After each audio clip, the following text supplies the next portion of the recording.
and I can see my own silhouette.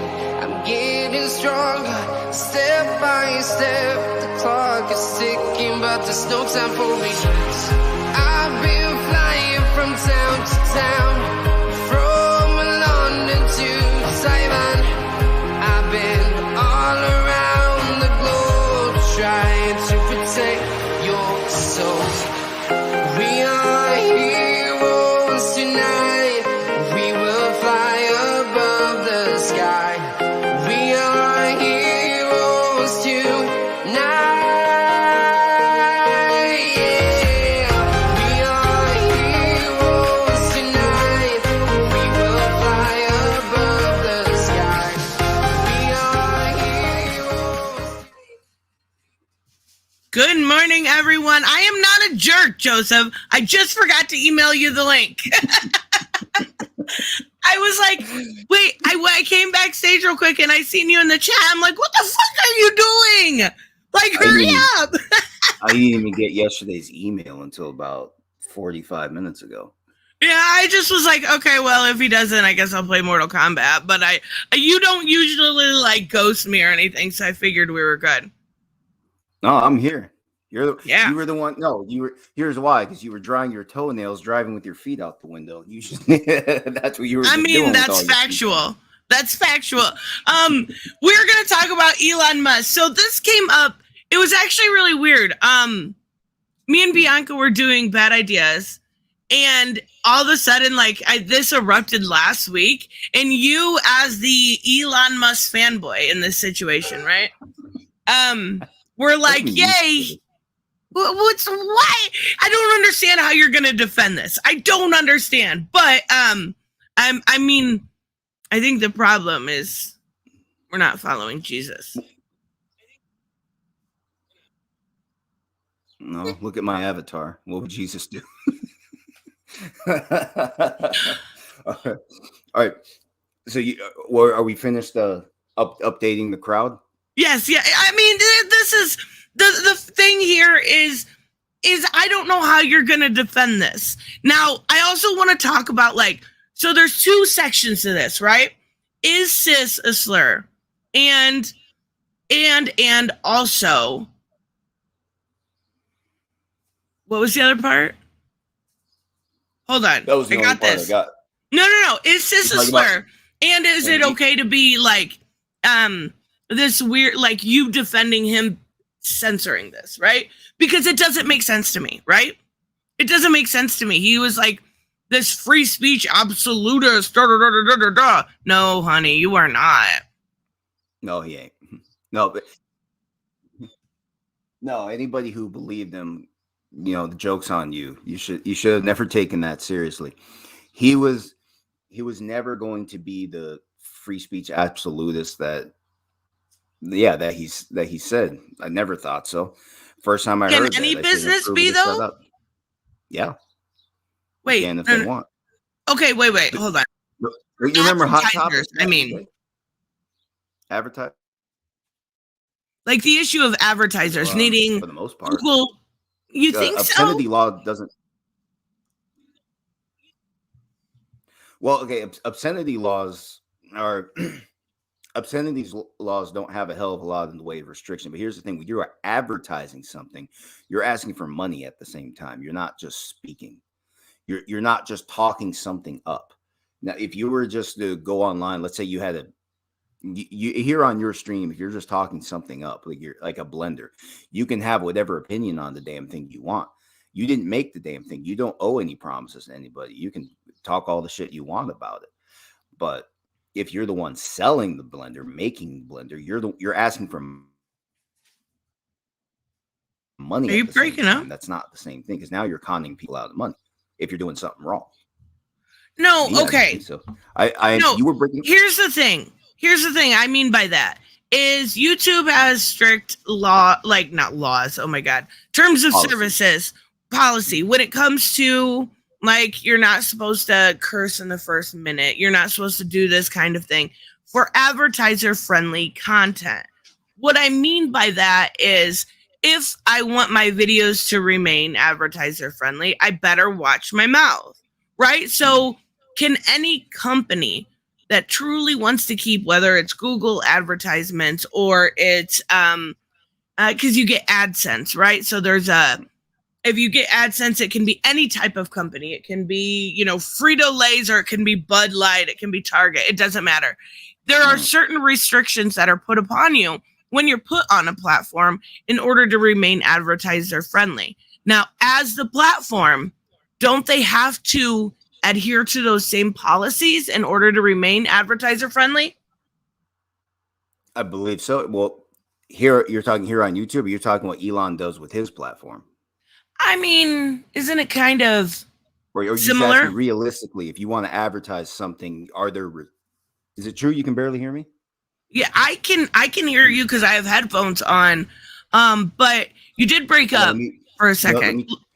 Give me a second. Let me check my mic volume. Reiterate what you were saying. I'm right. Okay. No, I was just saying, like, as a YouTuber, as somebody that's been on this platform for a long. I had to find my settings. You have to find your settings. Okay. I know the rules. I don't follow them because I don't really care about remaining advertiser friendly most of the time.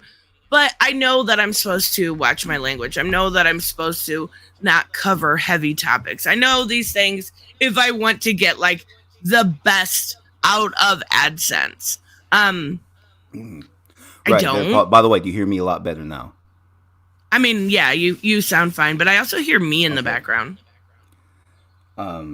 No, my phone's all the way down. You shouldn't be hearing me. That's coming from you. Okay, anyway. What I think you're saying, are you asking, can somebody advertise a product on a platform of free speech absolutists and still win over the crowd, the buyers, the consumers that they want? Is that what you're asking? Yeah. No. Yeah, I agree. I agree. I don't think there's a possibility to do both. Cisgender, any reference to that? No, and this is that's actually what Hollywood discovered a very long time ago. The PG-13 rating and the PG rating is better for the global market than an R rating. Rarely has a movie rated R actually captivated audiences around the world, and because of censorship globally, rarely has a movie with an R rating even being accepted. In most places around the world. I think Joker was the last global success to get an R you're rating. Right. That's the last one I can remember. Before that, I can't think of any. Maybe some movies, like science fiction movies like Alien. Yeah, there was some blood in it. Okay, the violence is kind of intense. When you really think about it, not actually that bad. Most of the blood is the aliens, so it's bloody. But it's not really as intense as some people may think, and so maybe that one, but that's way the hell back. That's the 80s. But no, people cannot, whether it's Target, whether it's Elon, whether it's you name it.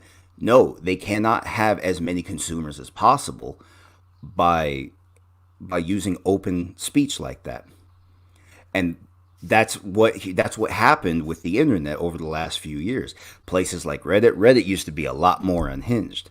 There were some things they never really allowed. You can never do anything like blatantly racist. You couldn't just constantly harass a single person all the time.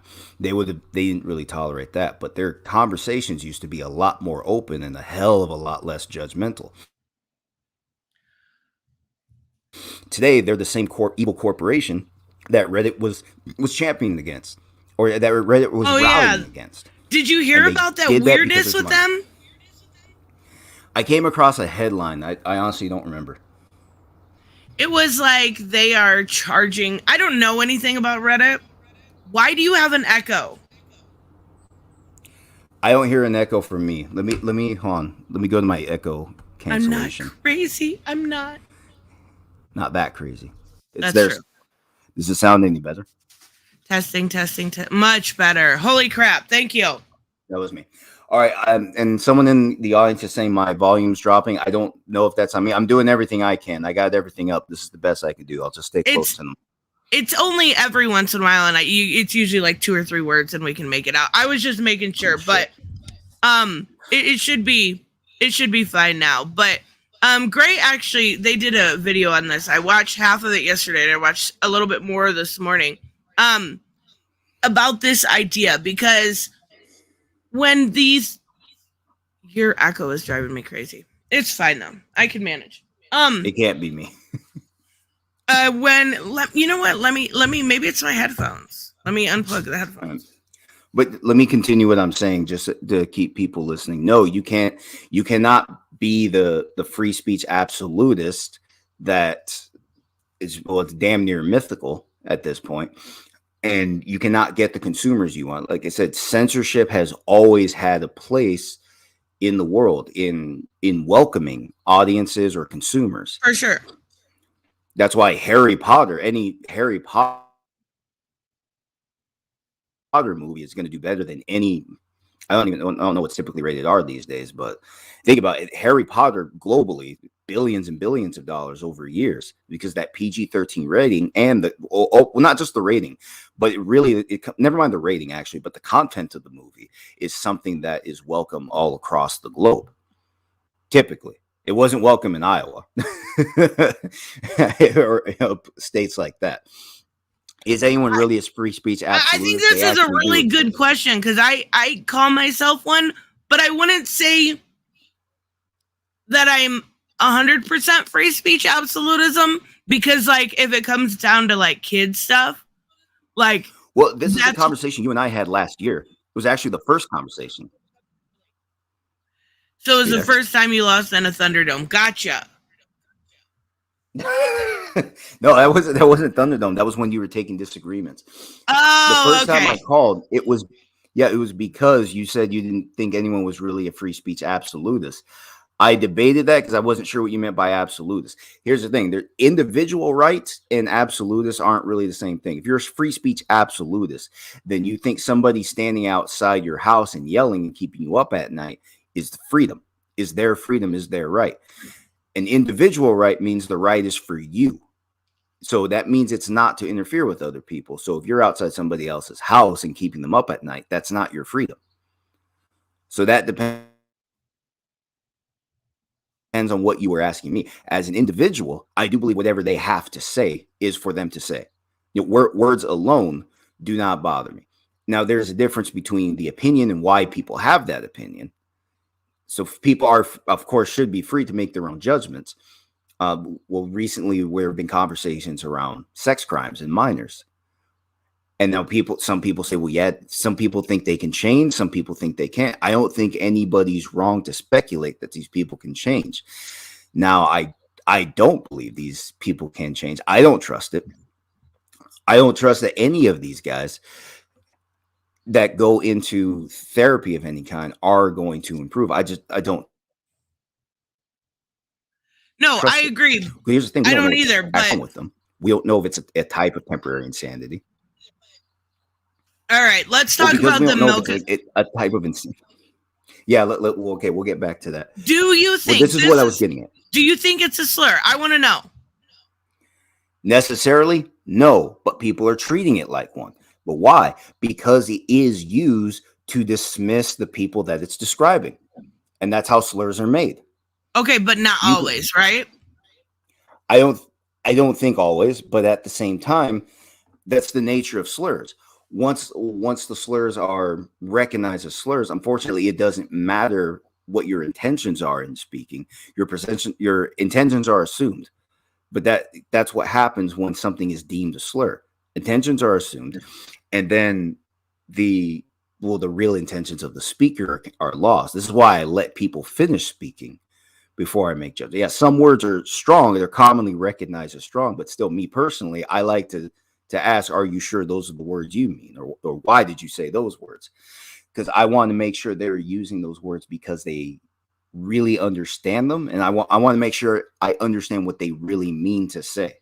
So I don't jump to those judgments most of the time. With words like this, like cisnormative, cisgender, heteronormative, I've also seen all of that used to dismiss heterosexual people as people that are just misguided, that are just misled by cultural norms and just needlessly judgmental for speaking on individual experiences. And I found that if you're not a heterosexual person and you're saying that to somebody else, doesn't that dismiss you as well? Because you have always said, anybody, just a hypothetical person, you said you're gay or you're bisexual, and this is your life experience, and people just dismissed you, right? So now Okay, you're but doing the same can't that thing. be done with any situation? Like right here, eggplant isn't a slur, but it can be used as one, right? Like Yeah, that's true. everything in some form or fashion can be used as a slur. Like, so I don't think. I mean, I get the point, but I think it's, for one, I think it's silly. Like, you don't need the word cis, right? But Right. I don't think it's a slur. I don't think it was founded that way, but I do think, and as you're seeing right here, our good friend Zeno has highlighted for us, it does get used that way. Right. And now to answer our good friend figure drawing in the Doesn't audience, trans no, also? What slurish, and yeah, it depends on the speaker. I don't think it's founded that way. I don't think it's that commonly used. But at the same time, there's a large what? Wait, maybe you I don't missed the think question. that What? there is a massive trans panic right now? That's what I was getting at. There is a huge constituent in the U.S. that doesn't like the word. It's I guess in some sense derogatory to them. They find the word threatening. No, the word itself is as threatening as you want it to be. Whatever you've attached to the word, if it's threatening, make sure you actually know it's threatening. To answer our good friend figure drawing in the audience, no, I am not offended by the term cis. I wasn't defending it because it is offensive. The reason I'm defending Elon is because he is doing to generally the left wing. That's how it's generalized. He is doing to the left wing what they have been doing to the whole world for the last few years. He's just arbitrating that something is offensive. And this time, the people who agree with him, or that he agrees with, they have a platform. They have his platform. The vast majority of the left wing has had the vast majority of leftist media over the last few years. And anything just deemed offensive, it gets amplified, it gets repeated, and it becomes gospel truth, not to be challenged. It is like a religion in that way. I wouldn't specifically call it that, but I'm saying it follows the same rules. It goes the same way. Wait, give me an example. Look at the term systemic racism by example. Nobody knew how to distinguish systemic racism from racism. And I had a friend that would go on and on about how systemic racism belongs in the dictionary because it's something worse than racism. And I couldn't get him to give me a straight answer as to why that actually is. So I told him, let's say we fought systemic racism specifically, but not racism. What would change? Never gave me an answer. But you're going against a narrative. And why? And what's the problem there? Well, if you're going against a narrative, obviously you disagree. Obviously, you're on the wrong side of the fight. And that was going on, especially years. Or here, a more specific example: white cop, black guy. Whatever happens, doesn't matter what. It's just presumed to be an act of racism. It doesn't matter if the suspect is guilty. It's just called an act of racism right off the bat. Right. It's just an arbitration. And this is what Elon did, is follow the same rules. It's a different cause to the same effect. He arbitrated that something is worth censoring, that something is offensive in a slur. And now the rules are, well, at least they're going to be followed on Twitter. Supposedly other platforms are going to model after Twitter. Maybe I misunderstood the headline, but I think I hope not. Maybe I understood maybe I misunderstood exactly what they were following. But what I'm getting at here, the reason I defended Elon's position is not specifically because I agree with him. It's because he's challenging people who have called for censorship. That's why I like what he's doing. By calling for censorship? Because remember, it's his platform. First, you have to understand, it's his platform. For sure. Your freedom to speak is right there with you right now. It's yours. It's ready to use whenever you're ready to use it. It didn't go away because Twitter changed its policies. Because a bunch of these people are a bunch of hermits with cell phones, so they think the rules changed on Twitter that the whole world is coming down. And no, that's not really how the world works. No, all that happened is that Elon adopted a new policy, and all he did was model after current trends of censorship. And in doing I that, mean, I get that, but I'm not a fan of censorship in general, right? Like, I think I'm not either. I think that it's either to the point where it's all or nothing, right? You have to allow, you have to, do you remember what was it? When he first took over, right? It was supposedly like the N-word increased by 5,000. That I can understand being a slur and used in a derogatory way. Trans, cis, these kind of things, they may, like cis, I don't think it's necessary. But here's also the thing that, but I don't think it's a slur unless you're using it in that way. Then I can understand. Like, if I know the one specific instance was sissy. No, but you just said it yourself. It's in the way you use it. That's the point. The difference between a slur and not is just the context. You can, let's say somebody, the word asshole. Asshole is all encompassing. It's for anybody. Man, woman, or child. It's for asshole. Okay. But then you meet the speaker and it turns out he'll only call certain people of certain skin colors asshole because that's what it takes to bring it out of him. In the word alone, you won't actually know. You'd actually have to learn the speaker on that one because it's in his intentions in the word he's using. I actually am giving him respect for being a troll a bit. Yeah. I'll get back to that in a second.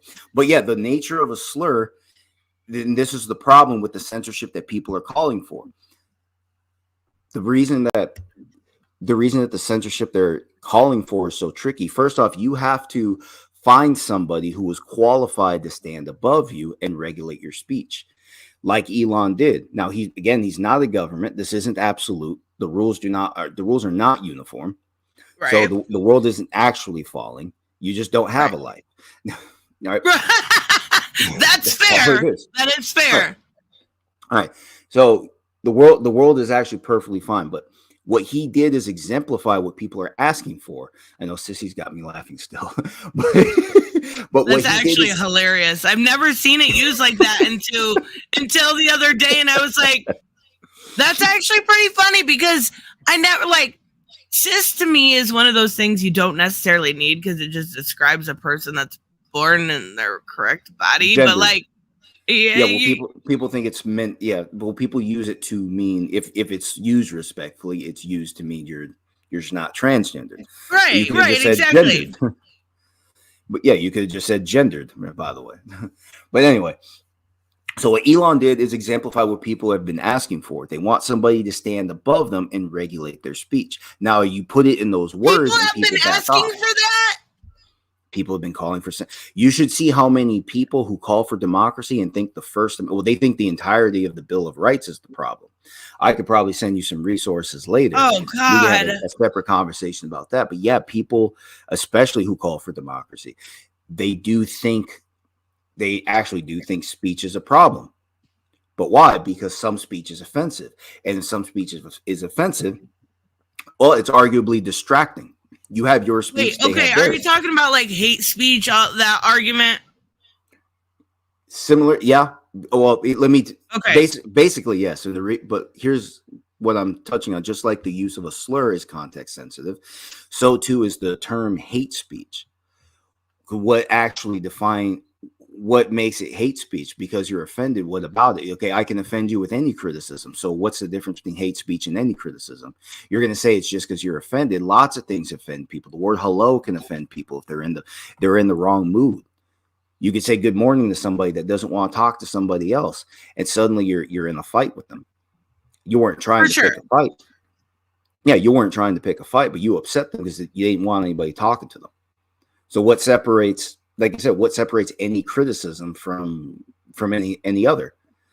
That's why the calls for hate speech, like people will say, they're for the First Amendment. You can say whatever you want, but you can't use hateful words. Well, firstly, you cannot say, yeah, you can say whatever you want to say as long as they're not hateful words. That doesn't make sense. And then more than that, hateful, it gets subjective because people forget, people assume your intentions in your speech. They don't always take the time to learn the speaker. So with that in mind, right, and then with that in mind, with the censorship they're calling for, people also forget or just not listening. The rules apply to you too. What Elon did is give you an example of what would happen if the rules applied to you as well. Or not you specifically, because I know you're not supporting this. But anybody who, a lot of people have agreed with these calls for censorship, especially online. It's so a lot weird of calls for, look at all the hate speech policies. Look, Discord, and Discord used to be completely different. And then they adopted a hate speech policy. That's when Gothics got kicked out. I was on that forum. There wasn't anything that bad. Yeah, a lot of conspiracy talk, but I didn't see any specific hate speech there. And her server was just completely shut down. She never went back to Discord. And look at YouTube, now look at Twitter, now look at Facebook, look at everything. They all have hate speech policies. They're subjective, because that's the only way to keep up with people's bad moods around speech. You have to keep it subjective. So now we're all wondering what can be said. And what Elon did, he gave the people who have been dictating these trends, he showed them what it's like to be on the losing end. And obviously they don't like it. That's why I'm supporting his decision.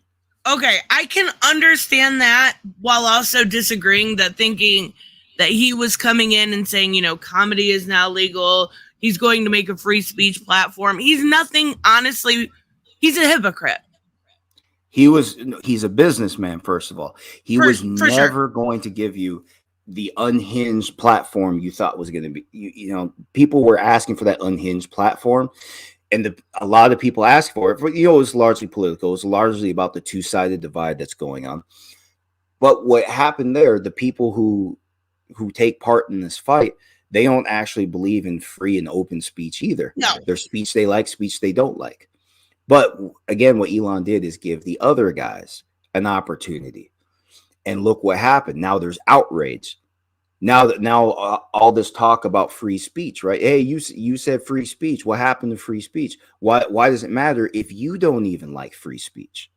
Well, this is why it matters. There's speech you like, there's speech you don't like. You called, and again, hypothetical people out there across the internet, they called for censorship because they thought they were going to be the winner. Now they're the loser, and look what happens. And they realize it. I get it. And just like earlier this year, real quick. Yeah, go ahead. I am not a free speech absolutist. I get annoyed when they talk stupid. Yeah, I get that. I damn near blew a gasket when they said misgendering is an act of violence. I still don't understand that, right? Like, I still don't get how I have because many times discrimination is violent. But I have many times been talking and said Ellen Page instead of Elliot Page. I have many times misgendered Ezra Miller. I never in my wildest dream would I think somebody would equate that to violence. There is accidents that happen. There is people that I'll generally respect, which I will. I don't give a shit. But there are people that'll do it on purpose. Just let them. Then you know who the assholes are in the room. But what makes him an asshole? I don't care. I don't care that Ezra Miller thinks he's two people in one. I don't care that he doesn't know who he is. He is a he. That's why when he was arrested, he was thrown in a male facility like the other. For sure. He can complain about that. But I have no problem like respecting it if that's what they want to be called. But you see, okay, here on the other side, I do have a problem respecting it, and I know like there are a certain amount of weirdos that'll call me transphobic. That trans shooter. Misgendering that person. Do you remember when that went around? Yeah, and I do remember your statements because you said I was like, "Fuck you." Yeah, why even offer to respect that man's pronouns? You're taking human life at the same time. Yeah, fuck you. I'm not respecting anything about you. Yeah, exactly. Words have meaning. Violent acts of violence may be war crimes tomorrow. Joking, maybe hate speech. Yeah. And that's why I'm so careful when it comes to like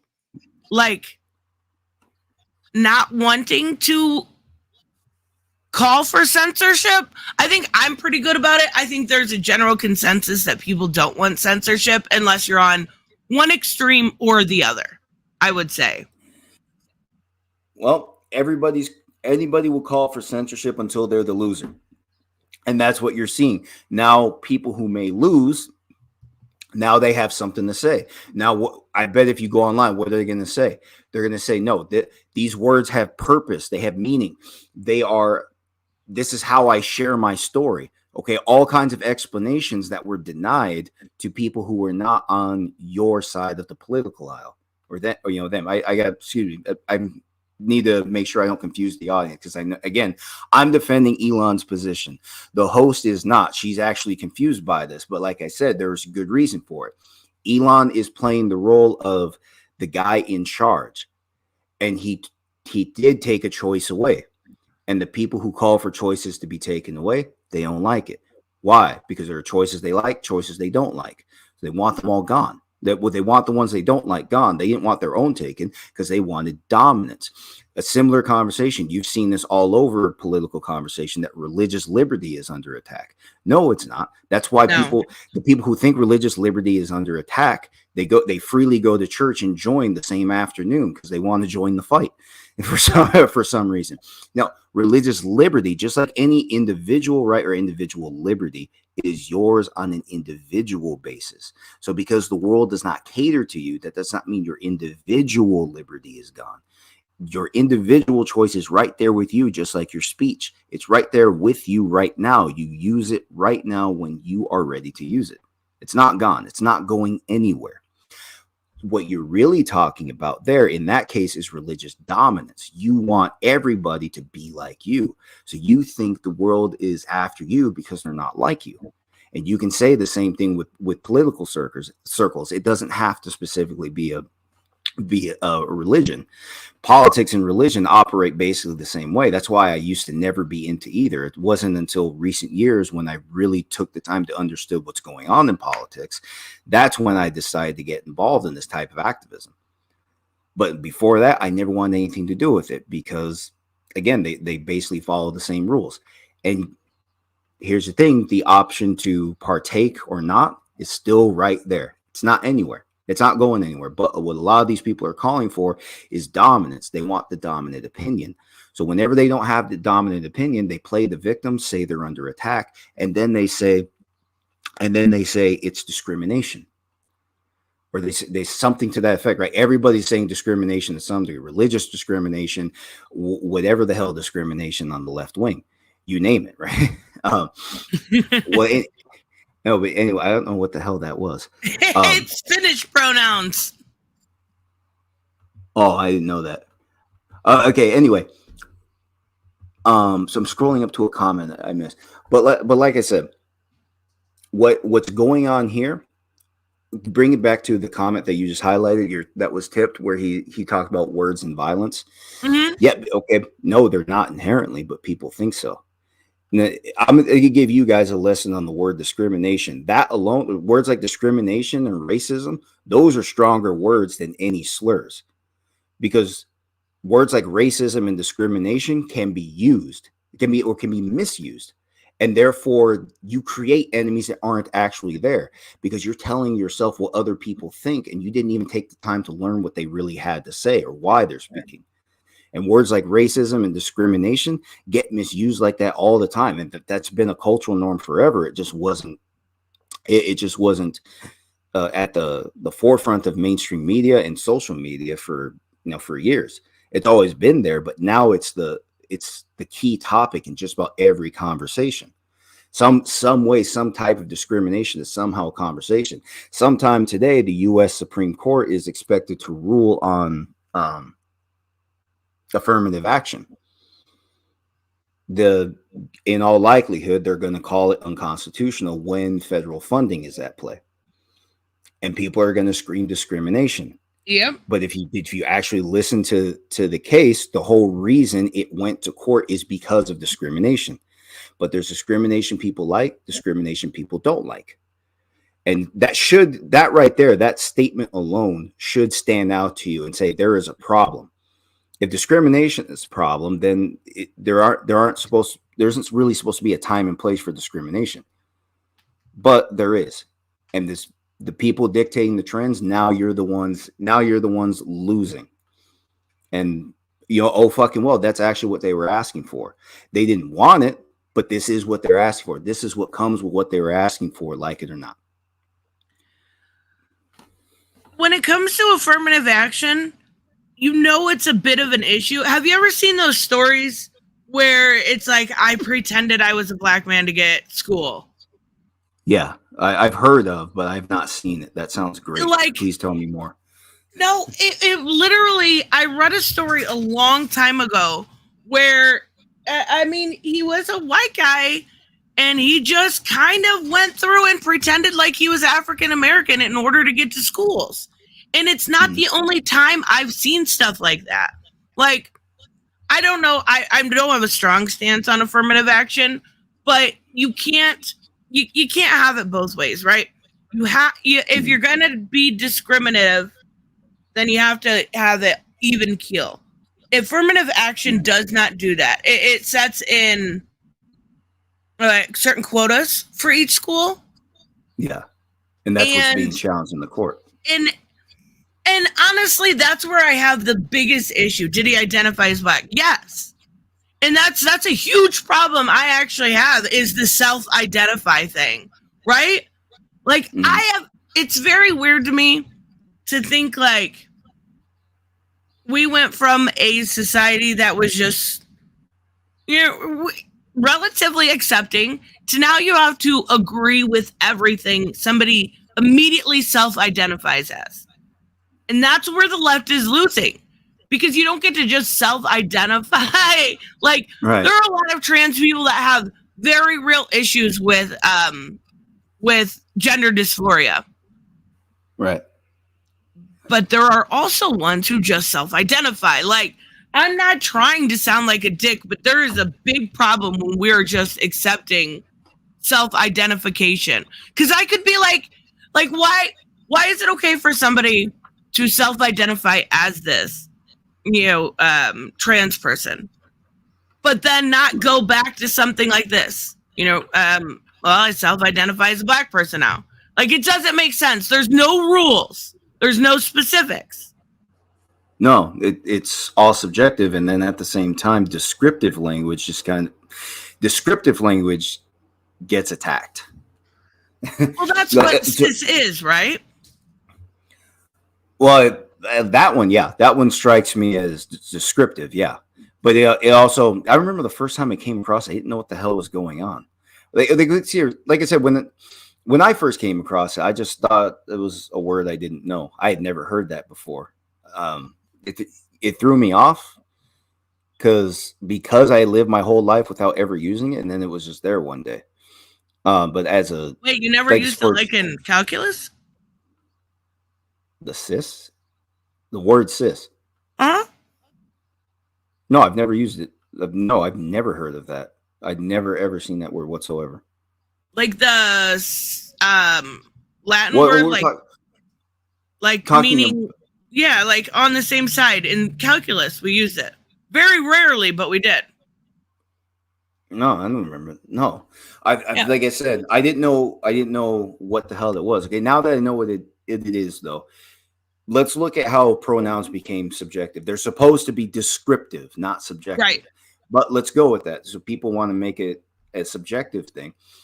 Then let's try this. What if male and female are now subjective? What two words respectively replace male and female descriptively? Now, if you have an answer to that, then that highlights a problem. There were obviously male and female. There's no reason to actually take male and female and make them subjective. I don't know what people were really trying to achieve with that, but you have to shut down descriptive language in order to make that make sense. That doesn't make sense. Descriptive, there's no reason. That's another issue, that male and female are not subjective. They are biological fact. That doesn't take away from a trans person's existence, though. That's where I have the issue.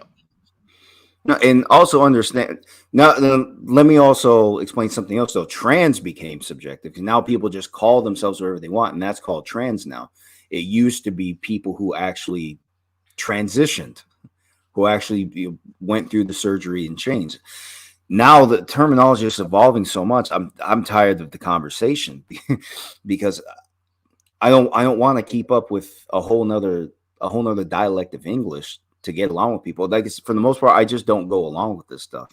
Now, for people who transition, there actually is evidence of a biological basis for people born in the wrong body, and that was way before CT scans or MRI scans. Sorry, Right. were giving us any real evidence.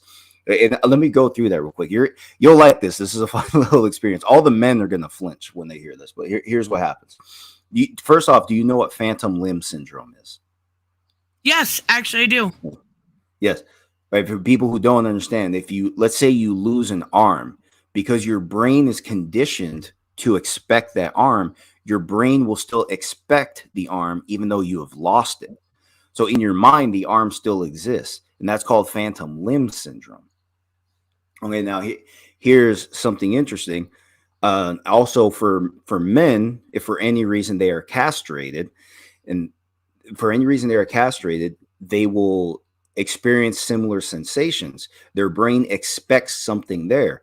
So the muscles that flex, which we have, the muscles that flex in our mind, they still work even if nothing's there. Now, for people who have transitioned from male to female, they actually don't experience that sensation. Once they're castrated, if they get the surgery, they don't report any kind of phantom symptoms or any kind of sensation. Their brains apparently were not conditioned to expect anything there, even though something previously was and it was functional.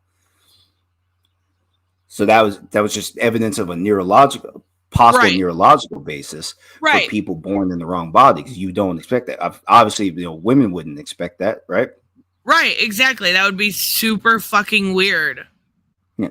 So there's evidence for a lot of this. What distorted it, unfortunately, is the people who are now using trans as a subjective thing. And now people are transitioning for cosmetic reasons. And we went over Abel's story about a month ago.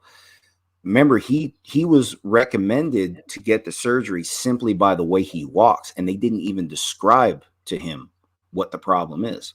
Right. Or what the difference is. Sorry, not problem, but what the difference is. They didn't tell him why he needed the surgery. They didn't tell him what was in his walk. Just someone in that room said, "I can tell by the way you walk, you were born to be a woman." Yeah, and they also gave him hormones day of, which was wild to me. Like, everything we've heard is supposed to be the opposite of that. You hear a lot of lefties saying that just doesn't happen. That just doesn't happen. And unfortunately, now that we talked to Abel, I actually seen another girl that went through the exact same experience, and that's not how it's supposed to be. That's not how it should be, rather. Mm-hmm. Right, but the whole issue, a lot of things are complicating the issue, politics and such. Right. And now people, like I said, they're doing because it's cosmetic, and that complicates things further. Because I got a question for you. Okay. If they want to do it because it's cosmetic and they're an adult, I don't really see the issue, because we have like the Kardashians. They're 99% plastic. Yeah. What's the question?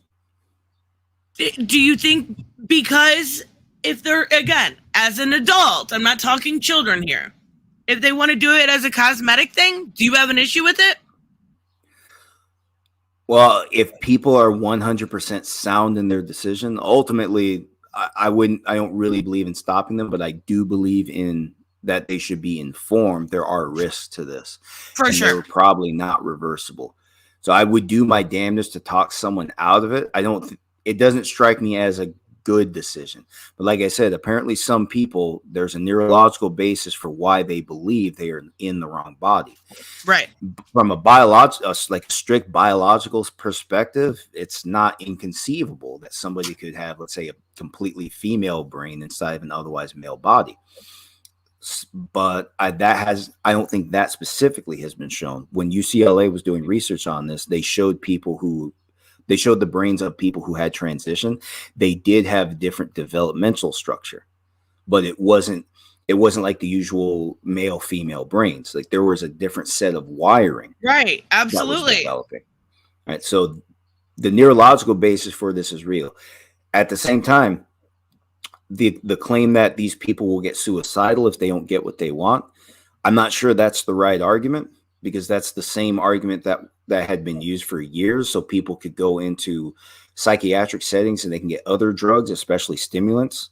Right. Because sometimes depressive symptoms, let's say people try and link their depressive symptoms to attention disorders. And now what they're going to get stimulants. Truth is, they don't really need the stimulant. They just want to get high, or they want to take them to university because they got to cram. Right. And to be fair, been there, done that, understand it.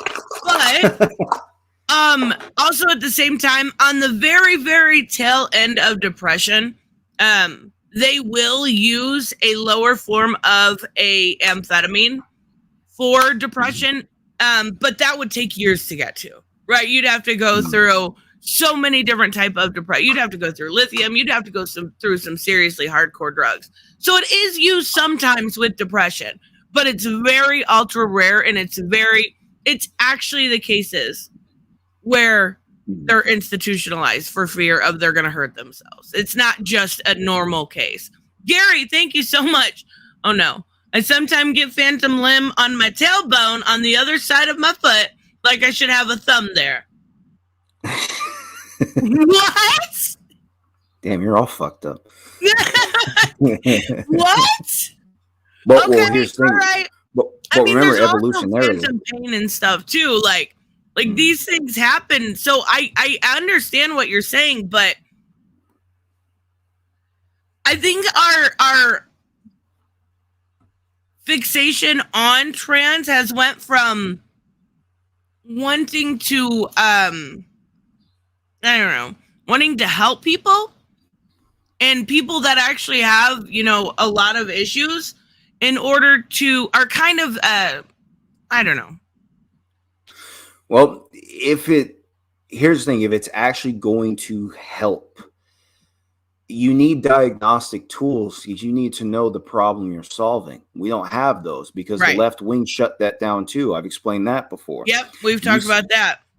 Random, we had on a detransitioner about a month ago. We did. Yeah, absolutely. And I've said many times, because I'm not gonna lie, I got in trouble for that interview. Yeah, I remember you did get a lot. By the way, I was in there during the interview. I was the one that his name is Abel Garcia. You can type it into YouTube after this stream. Goofy fucks, you're here to be entertained. And he's been cataloging his story for years. He's been sharing his story for a while now, because he transitioned, then detransitioned, and he came here sharing all the horror stories of the things he went through, like from the little things, like how he was told he needed the surgery just by the way he walks.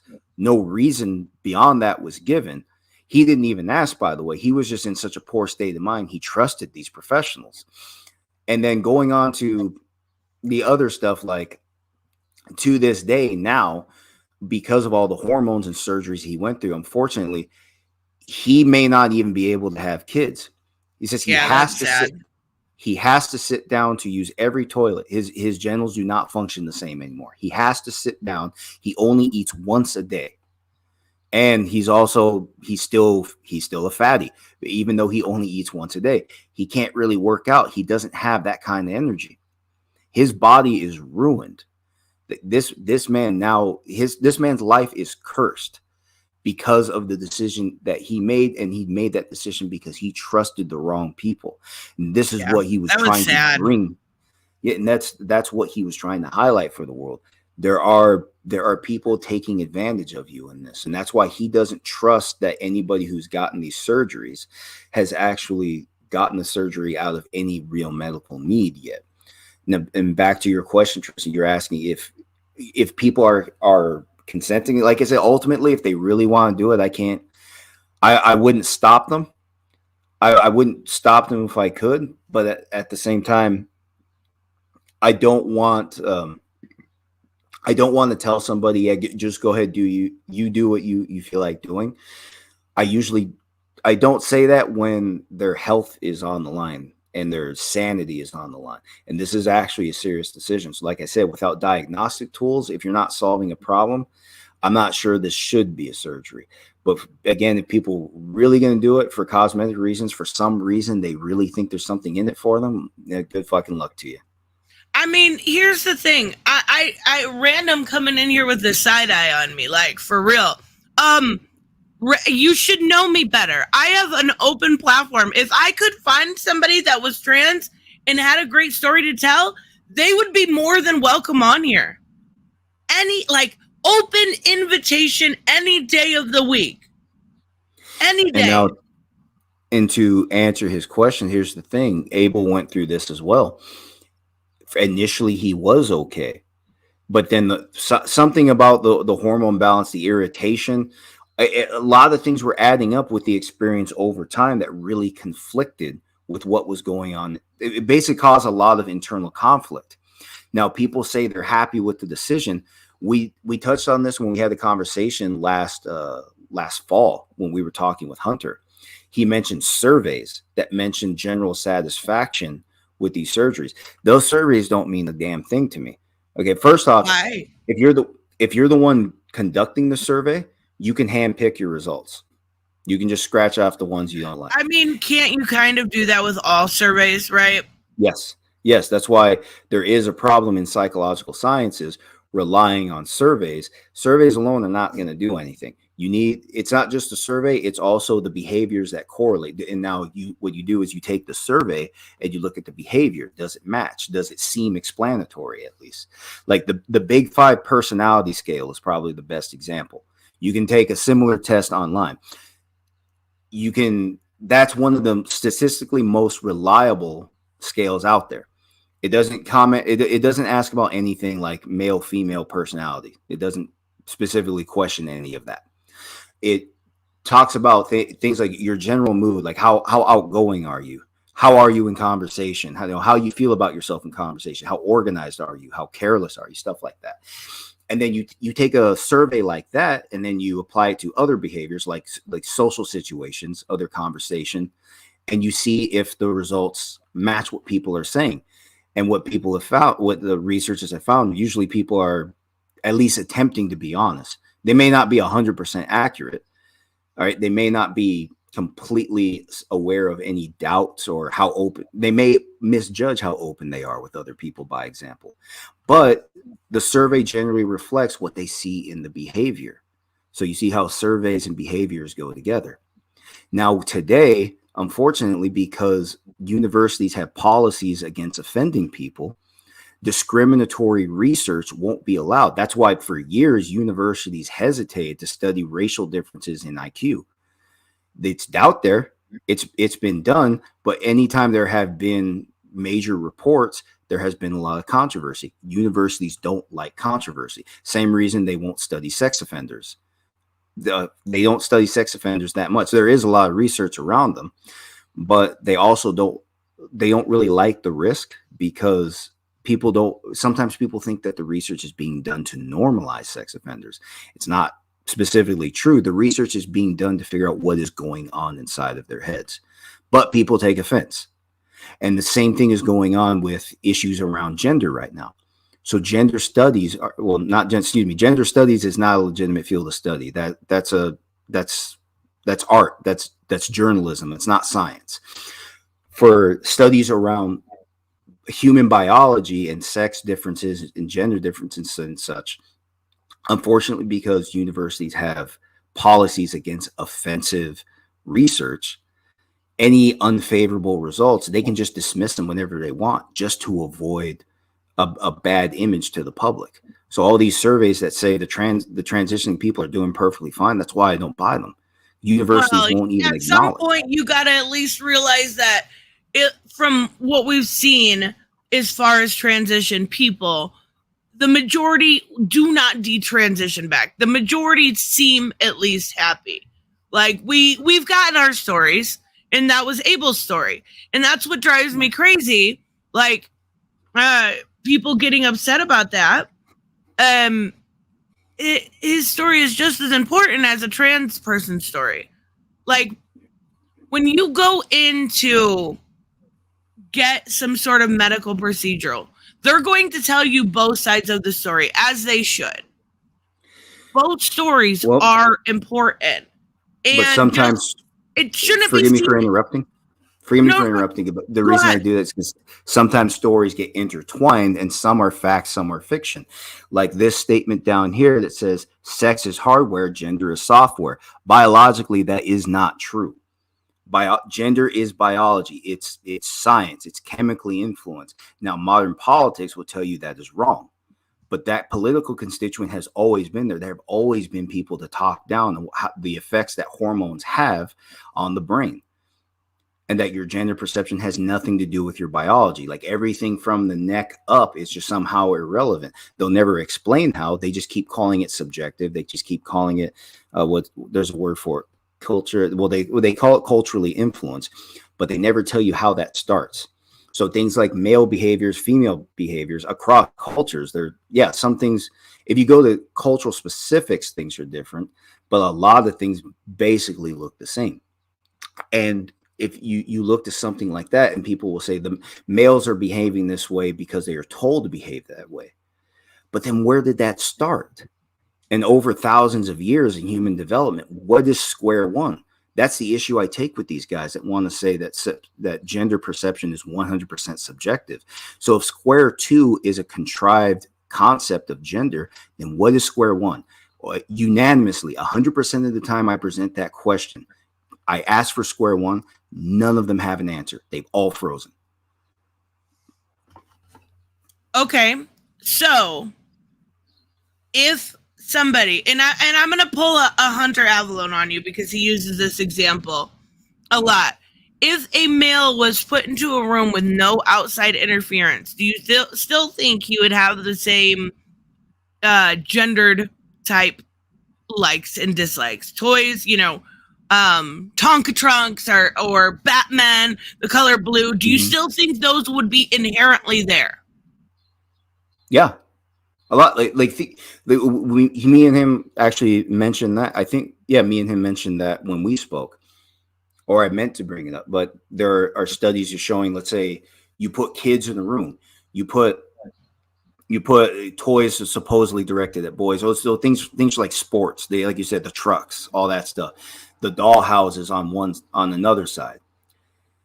Typically the boys will go away from the doll houses. Sometimes, the boys will go to the dollhouses right away, and then they'll lose interest. But a lot of and it happens quite a bit. A lot of times, the boys do not go towards the dollhouses. That speaks, especially at a younger age, that speaks to something. What speaks to something. Right? There's obviously there's obviously evidence right there that males and females at least have different tendencies at birth. Now watch this. I didn't get to present this when I was talking to Hunter. There's you'll hear this when it comes to intelligence testing or in cognitive exams, spatial reasoning, like fitting things into like objects into spaces, or even just memorizing spaces altogether. Males do have a significant advantage. Now watch this. And there was a video, it used to be, I haven't found it in years, but when I saw it, it was on YouTube. It was a documentary. Here's what this is. It's a hedge maze, that big old maze that's carved out of bushes. So it's a big hedge maze, not ridiculously big, but it's probably like the size of an Olympic-sized pool. All right, so here's what happens. There's a bridge on top of the hedge maze. The kids get one chance. They look down, start to finish. Are you still there? Yeah, I'm listening. Okay. Okay. Sorry, my audio skipped. Okay. So they look down from the bridge. They get one chance to look at start to finish, memorize a way out, and then they go.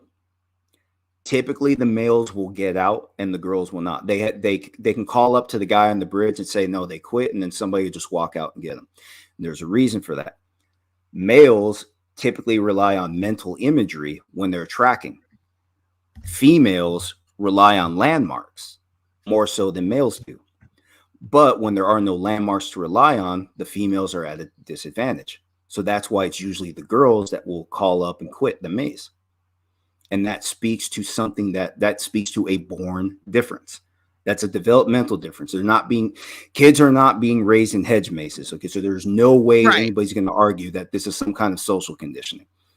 So anybody who wants to think that's a matter of social conditioning, that would be square two. What is square one? You have to answer the question. Yeah. What is square one? No, I agree. And obviously we know we're wired differently, right? Not just biologically, but mentally. I don't think a lot of my audience is super stoked for Barbie. I'm just putting it out there. But that's all I can fucking think about. Like, no, that's your problem. Saying, no, it's going to be awesome and you guys are all going to love it. Let me get this real quick. I wonder if I was born an ape, if my mom made me have a species change. Well, I don't think we can change species just yet. Like that would be some like Beast Boy shit, right? Right. That would be some Beast Boy shit. I want see, yes, Barbie looks so good. But so anyway, getting into we sidestepped the major conversation. What is Elon doing? I only agree. Well, like I said, I don't know long term what's in it for him, but he's proving a point with this. It's nothing that hasn't been said a million times. There are people proving the point that he's pro censorship, though. Yeah, I never believed that he was really a free speech absolutist. Okay. Because, like I said, I wasn't even sure. I'm not even sure what he meant by that when he said it. Like I said, when you and I had this conversation, I didn't know what you really meant by absolutist, because there's an individual right and an absolute right. Again, let's talk speech, like the example I gave earlier. If speech is an absolute right, there's no such thing as disturbing the peace. With somebody can scream outside your window all they want. Oh my God, I would have loud music. Right, and they could have loud music all night. It's your fault if you can't sleep. But if it's an individual right, it's for you. You're impeding on somebody else's individual right. Well, yeah, like I said, your speech, if you're from an individual perspective, meaning it belongs to one person solo, that means that your speech belongs to you and you only. You can distract yourself with it, keep yourself up with it, but yourself only. If it's absolute, then if you don't like what they're doing with it and you can hear it, then flipping well. So that's why I didn't think he was really an absolutist. I wasn't sure he actually understood what that meant, and I don't think he's at least for business. Here's also another thing. Remember, he's here conducting business. He's not, this Twitter isn't necessarily about him, but it is about his money. He, on a personal level, might believe in free and unhinged speech, but it's not good for business. That's what we were establishing earlier. That's why Harry Potter will make billions of dollars each movie. And the Joker was surprised. It was a shock that Joker made over $1 billion globally. But that's also because the movie was so bizarre. I think some people couldn't help but look. But then for the most part, movies that make an R rating, they don't really do well at the box office globally. So that's why I shouldn't even say censorship, but unhinged content is definitely not good for larger audiences, especially because you want kids to watch too. And parents don't always let kids watch the coolest shit. Sometimes parents are bigger wimps than the kids. But then that's why Elon is he's probably going to have more strict policies as time goes on, because there's money in restriction. And like I said, it's the generalized left wing. They are the ones that set the trends, because social media has been adopting changes. YouTube, Facebook, Reddit, so on, websites all over, major news outlets are adopting changes because of what offends one major political movement. So they have been dictating that censorship is money, and that was something that similarly, what not so much what offends people, but giving people what they want, and ultimately, what people have been calling for is basically controlled social spaces. In this case, when you're talking about Twitter, controlled social media, so the conversations are mitigated to keep things minimally offensive. But now here's what happens if you run a business: if you don't give in, you lose your money. It was the same thing we talked about with John Kent. Okay, for DC to give John Kent 18 issues that didn't hold an audience, that's not an excuse. That's not DC's history, because they usually take care of characters. If they wanted to take care of that character, at least in that first run, they would have. They didn't. That was obviously a superficial change because they wanted the money that this audience is bringing. How dare you? Hold on. I said that before. They had an audience of one. Well, now you're buying the next series. That is true. But that's what happens. The people who call for mitigated settings, and all these other controls, they are the ones that are bringing in the money. If you don't do what they say, you can lose a significant amount of your money.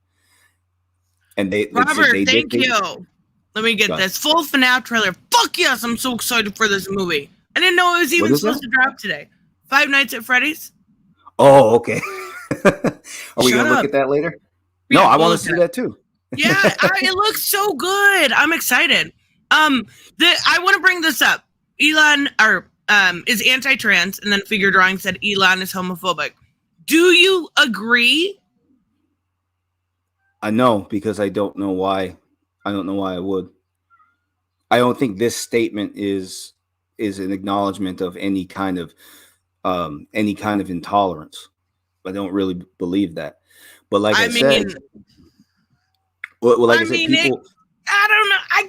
I'm sorry. I kind of agree. Like, Elon's got a daughter that's trans that completely disowned him because of how anti-trans he is. He's pissed off that his wife, the baby that he just had, I don't even know the name. It's like X23 or something. I don't know. She left him for a trans man. I think he's out for blood. I think he's upset.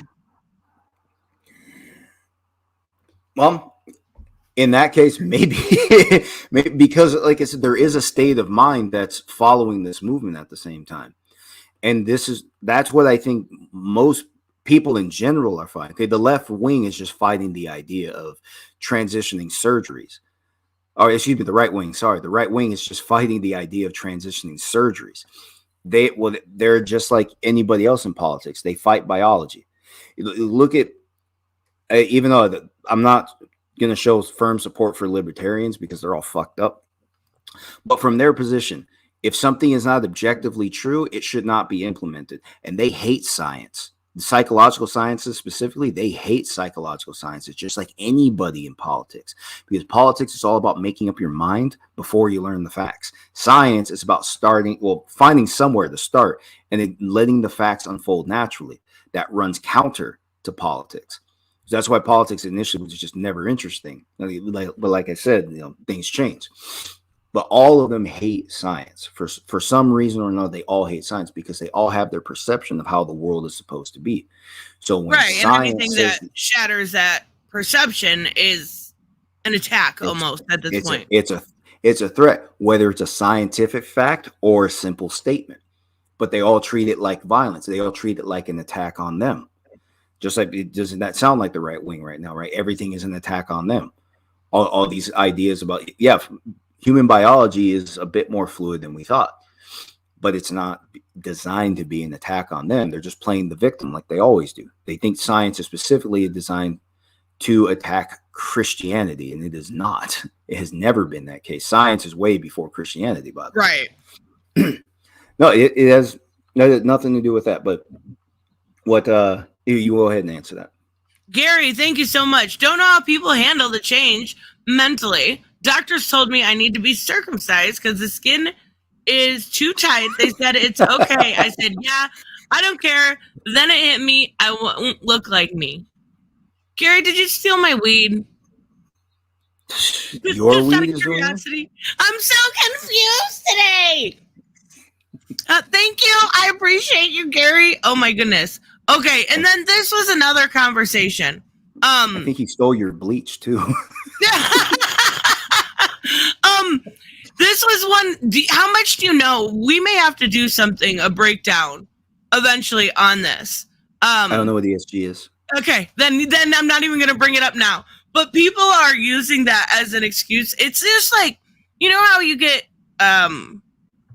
buzzwords, right? You've got, it went from CRT to woke to ESG. Like, basically what ESG is it's a environmental, social, and governance. It's a way to invest for brokers, right? Oh.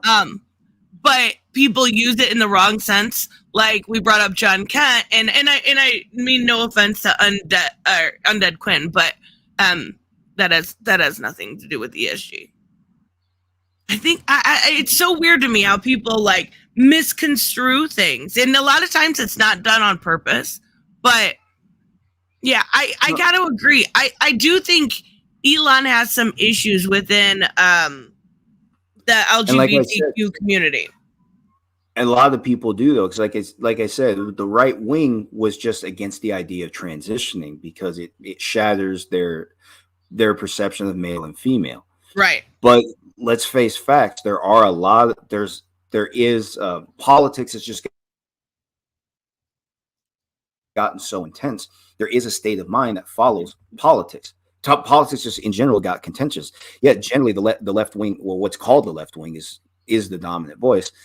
That, you know, the right wing doesn't really have a lot to offer. This is how it's actually always worked. Democracy. America is not a democracy fundamentally, by the way, but it's called a democracy. So people treat it that way. Democracy is won by saying yes. Republicans are the party of no. So all Democrats have ever done is say yes when the other guy said no. And now they have way more support, and they have way more support than the other guy. And long term, even just the problems that people are having with this, I don't know what this is. I think gender revolution. I think that's part of it. What? Gender revolution? That's how I've heard it. What is gender revolution? Like, I don't know. I don't know what else to use. But basically, let me be more descriptive. Forget it. Well, okay, then let me be more descriptive. The fight over pronouns, gender perception, any evidence that male and female is a biological fixture, it's biologically influenced. All these things are causing intense divides. And like I said, the state of mind that follows, will people take a side? And there's a lot of othering going on at the same time. And the Christian voices are not the dominant voices. They are the most popular respondent, but they are not the dominant voice in this. But they get called the only hateful ones. And the truth is, there's anger all across the entirety of the political and social spectrum. Absolutely. The political spectrum all across this and social environment. It's contentious all around. And people who are transitioning, or at least not even if they're transitioning, but people who are supportive of anything called trans, there is a state of mind that follows. And it pushes people away. There's a lot of othering there too, and that's a problem. It's not about individual needs anymore. It's not about individual stories anymore. There's a lot of groupings. A lot of groups are being formed to push away other groups, and it's just getting worse. So I don't know Elon's whole story. Maybe I think he's on to something.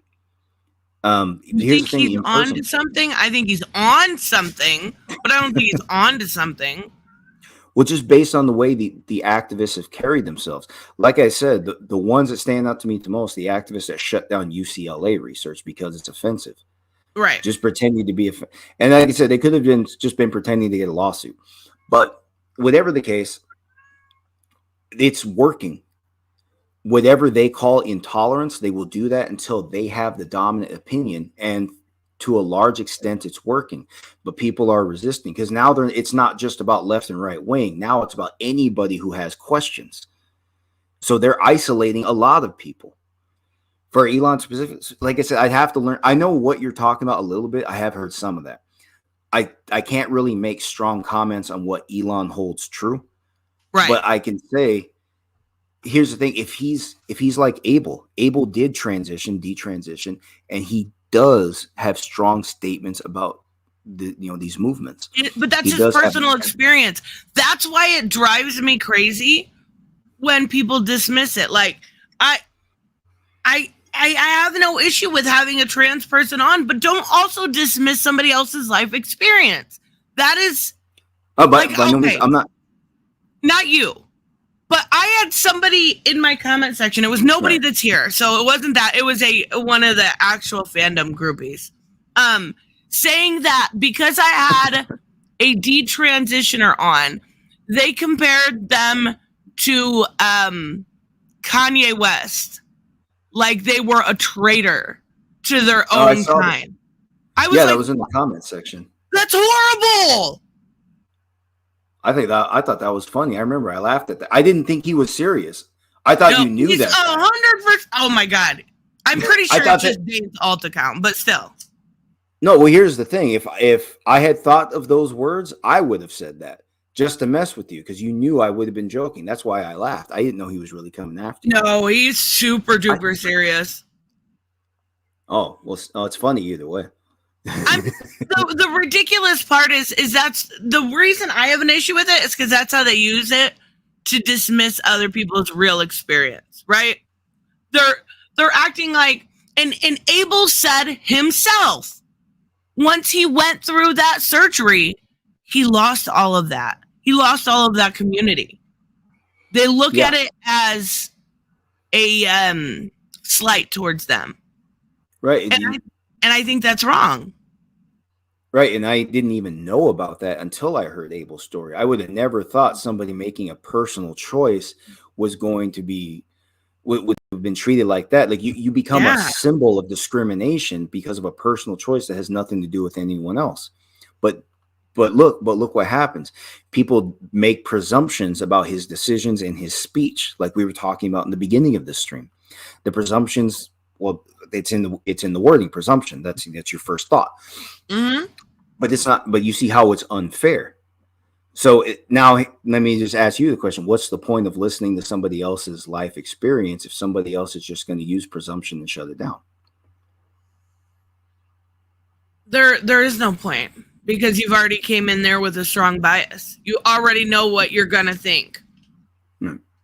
And remember, that's from the people who have transitioned, the people that lump themselves together as a singular community. And now look what they did to Abel, because he said something's not right. I should not have done this. I need to reverse this. And look at how he got treated.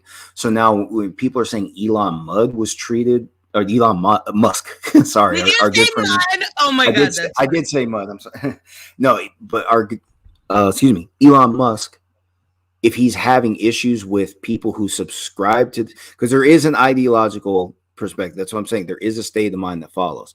If that's what he's taking issue with, we'll look to Abel's story. There's reason to believe that. Again, I still don't know Elon's whole story. I don't really know. I don't think it's right, because I've never heard him profess any kind of religious preference or anything like that. So I don't think it's a fixed bias. But if there's a reason there, then his story should matter too. But if you're just going to call him some kind of phobe, as if that matters to him, to shut his story down, what do you really believe when it comes to other people's stories? Do their stories matter or not? Because if there are stories you like, stories everyone's stories matter. That's the problem that I have with a lot of this tribalism. Is like you said, it's a way to, even with the cis thing, it's a way to otherize. Everyone's story should matter, but when it's taken as a slight, it's taken as an attack, so to speak. That's where I have the issue, because not everybody, like if you're going to compare transitioning to some other medical thing, not everybody comes out of a nose job happy. Not everybody comes out of every situation happy. And their stories are just as important. It gives you a informed consent on going further. And even if you come out a nose job happy, hey, some of you fucked that up. some of those surgeries don't go right. Come on now. No, but I have seen botched surgeries. And when your nose looks huge after a surgery, if you paid for that shit to happen, then think about this: your face and your feet have the same shoe size now. You fucked up. Yeah, you done fucked up bad. Yeah, and Carrie said, and I don't know about this. I would have to look more into that. She said there is part of the queer community is wanting to take the trans stuff out. I've never heard that. That is so weird to me. Well, they might be talking about the LGB. Yeah, I think that's exactly what she meant. Because I have seen, I think it was the founder or somebody high up. I had seen her in an interview. Her issue is lesbians, gays, bisexual. This is specifically biological. Now, even though, yes, there is neurological argument for transitioning people, the political spectrum is not allowing that conversation. So the evidence isn't really out there. If some of the evidence is still available, you can probably go online right now and look for UCLA's brain scans showing the transitioning person and the non-transitioning person. And you can they highlight for you the different wiring that was being shown. Right. So that would actually. So isn't that a biological then thing also? Well, yeah, that would be biological that way. as well. Right. But what she said about transitioning people also, they're actually heterosexual, but they're just transitioning. They're just changing their bodies, but they're actually heterosexual. So wait. You can be trans and be bisexual or pansexual. Yes, you can. Yes, you can. What's the difference, by the way? Okay. I had this explained to me also. Bisexual is you like both genders.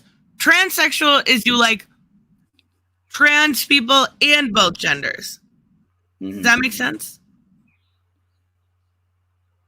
Like, not only would you date Blair White, but you date. Is that really necessary? No. That strikes me as redundant. It is redundant. Still does. But I mean, like, people want specifics. I don't mind pansexual. What I mind is when they're like go into like super, super specific. Like, I don't even know. Like, there's so many of them. I have to Google them. Like, I know aromantic, I know asexual, I know those ones, but I know there is even more specific than that, and I can't do it. Elon Mudd, the creator of the plunger.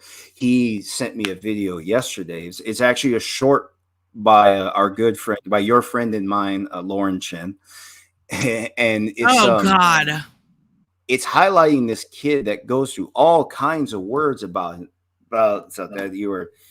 What are you? You are agender, trans, Jewish, non-heteroconforming, non-monogamous. The list goes on for about a solid minute and a half.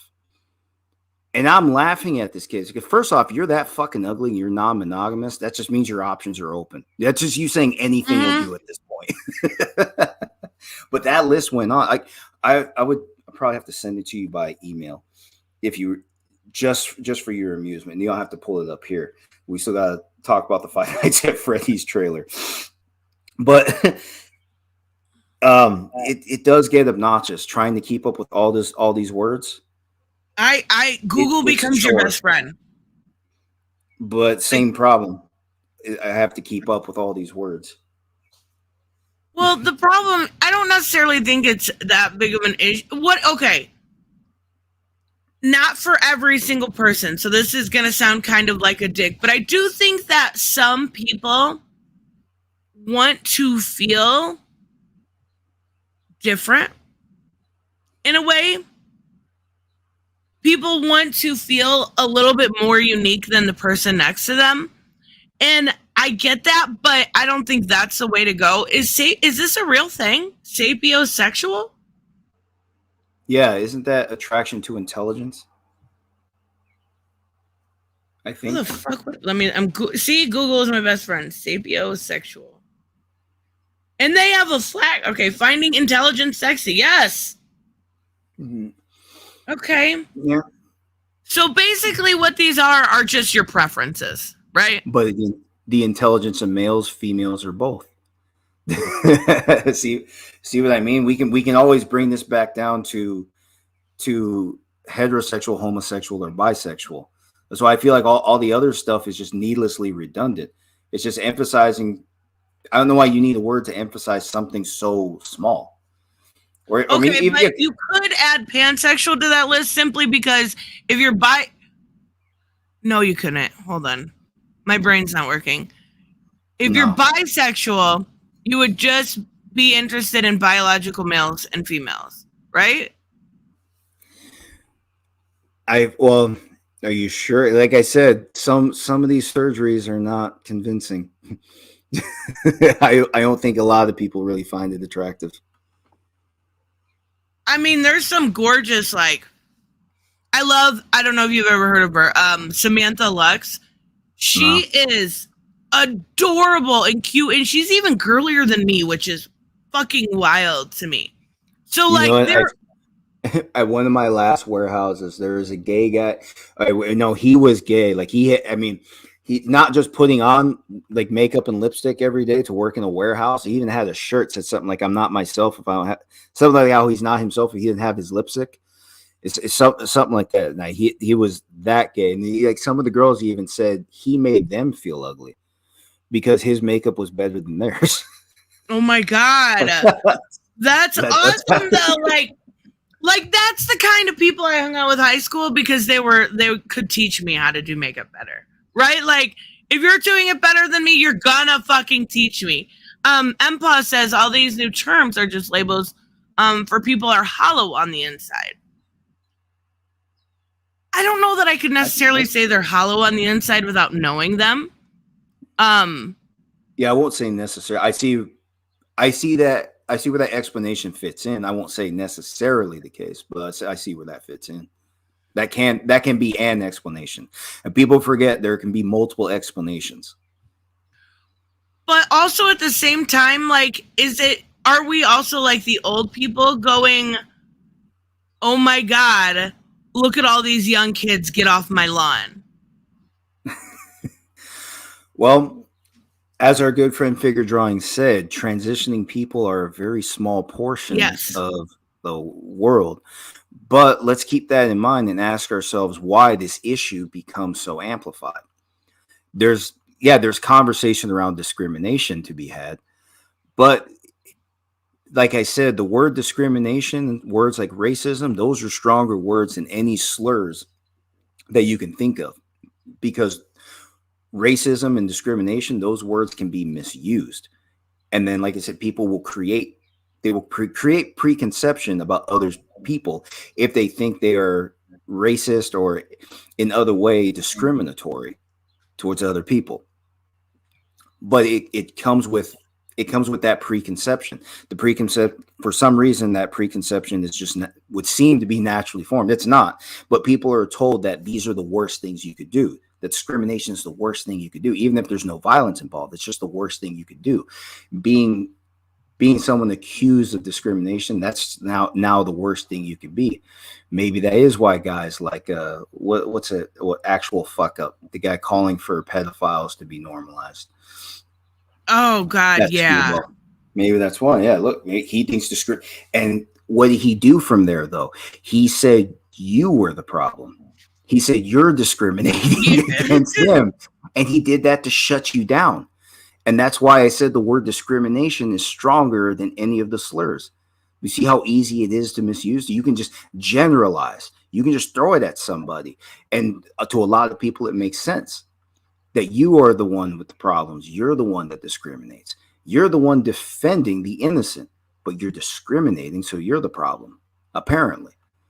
I mean, I'll discriminate against pedophiles all day long. I have no issue saying that.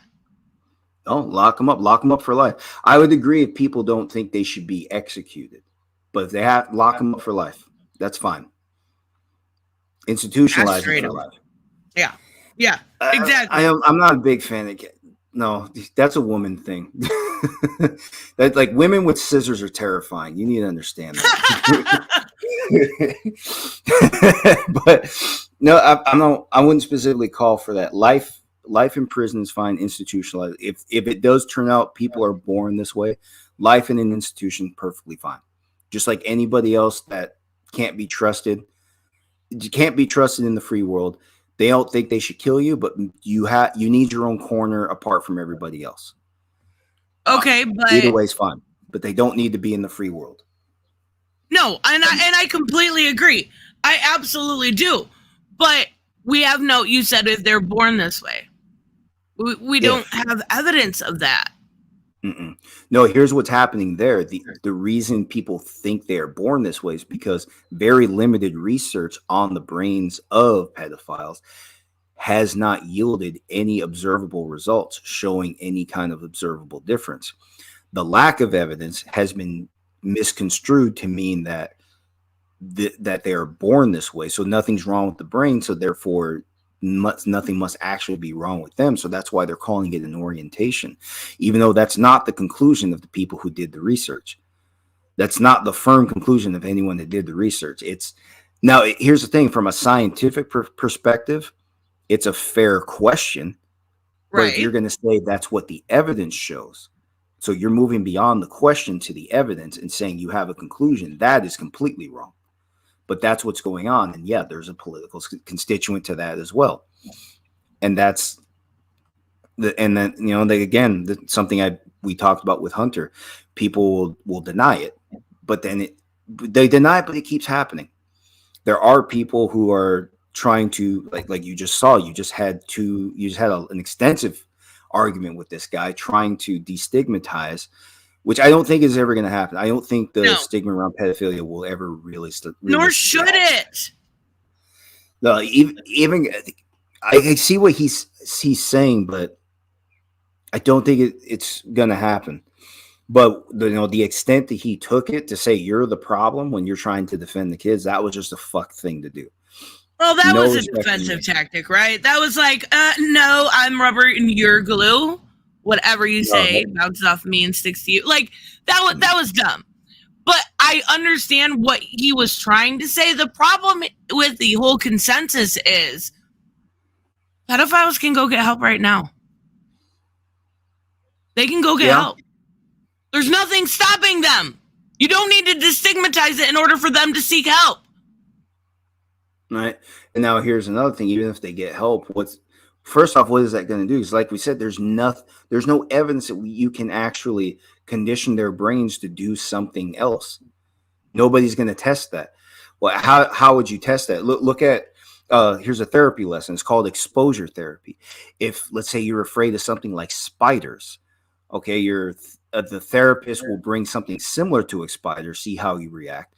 Maybe bring a real spider or an image or a real spider, okay, not something dangerous unless he's out of his fucking mind, but they want to see how you react to it. You can't do something like that with a pedophile. You no. Okay. You see what I mean? So you can't test it that thoroughly. Okay, now what happened? Now here's another thing. What if a therapist? This is important. What if a therapist vouches for somebody and the therapist is wrong? This happens in correctional settings. Yeah. Look, this happens in correctional settings. Correctional counselors they work at the prison with convicted killers. These people take the job as correctional counselors because they believe these men can change for the better. They actually believe in deep, meaningful change. The part you usually don't see, and there are YouTube interviews about this right now, the part you usually don't see is when the counselor vouches for somebody's release to go out of prison on parole, and this person kills again. And that's on the conscience of the counselor. And I believe if they do that enough, they can lose their jobs. Now, who out there wants to be the professional attempting to guide a pedophile and then fails the world? who wants that in their conscience, and more than No that, one. who wants to Absolutely live no one. Right. So that whole conversation, I don't think it's ever, like I said, I don't think these calls to destigmatize pedophiles. I just don't think it's a productive conversation. I don't think it's going to go anywhere. It just, the fear for minors, the concern for minors is just too ingrained. Even for people who generally don't like kids, from what I gather, most of the time, they don't want anything bad to happen to the kid either. So even someone like that, I just don't see that support going anywhere. That's why I just felt like the conversation was just dead when it began. But, I do think I want to bring this up because Figure makes a really good point. Put yourself in the shoes of a trans person. That group gets shit on so much while comprising a super small percentage of the society. It's messed up. There is, and then Michael said something earlier about a lot of issues revolving from top down. That is become the focal point of the conversation, whether it's Pride or Target or different, Call of Duty. There's been issues with it. It always centers around trans people, with them being nearly like, you could probably go through life and never meet a trans person if you lived, in the right area. But they are targeted, and I don't understand why it's gotten to a point where our society has gone full lavender scare and back to targeting trans people. What is the issue that are bothering you? So, not you, but I mean, like, in general, with trans adults living their lives. Well, unfortunately, they got made into sacred cows, and that's the problem. Because they were made into sacred cows, they get blamed. Because in a sense, they're a symbol. Just like Abel was a symbol for detransitioning, he was a symbol of hate. So too are transitioning people, because a lot of social divide is structured. It basically is structured around your opinion on people who have transitioned or think they should. And it comes down to whether or not you agree or disagree. And at the same time, there's conversation about whether or not you're a hateful person, because a lot of this rhetoric has been used to divide people. And as far as I can tell, there are political conversations and there are religious conversations. We already know what the religious types think. It's not in their religion. Something must be wrong with it. And it also depends on how religious they are. A lot of them really don't care. Yeah, we listened to that. Get the most voice. It's the extremists that get the most volume. It was, we listened to that Melanie Mack video. That chick is funny. Wild. I was shocked. Like, I've met a fair share of religious people, but none kind of like batshit crazy in that ideology. So it's kind of funny to me to see that kind of stuff, because it's like, no, Melanie's nuts. It's like what's left of her brain just never shuts the hell up. That's why she can't shut her eyes. She doesn't blink, right? She has never blinked. Not once. That's how screwed up that chick is. She does not blink. But I didn't realize that. You're kind of right on that. Like, I don't know, or she just methed the fuck out, whatever the hell. That would explain her body too. She looks like she steals all her clothes from Five Below. Let me get these real quick. Gary, thank you so much. Well, if you are bi, wouldn't you like trans people anyway? And that's where the confusion kind of comes in, right? But like, would you be attracted to trans people? I think that's where that pansexual identity goes to. No. No, I've seen women dress as Mario just on Halloween, and it's you know what she looks like in her everyday, and then you see her dress as Mario because she puts on the mustache too. No, oh my god, no, like your whole brain just shuts down. No. Would you like trans people anyways? Because going off their logic, trans people are real men and women, but they contradict themselves by making pansexual. I mean, they are real men and women, but they're trans women and men, right? That's that signifier of cis again. There's cis and there's trans. They're opposite of each other. So I get what you're saying. I do. And my brain, like, sometimes doesn't function enough to understand it, but I do get what you're saying. MPause, thank you so much. The term phobia gets used. You mentioned arachnophobia earlier. I am mild arachnophobic, but I try not to kill spiders, nor do I hate them. The same thing applies to homophobia and transphobia. It's just a feeling of uneasiness, which does not need any hate attached. Okay.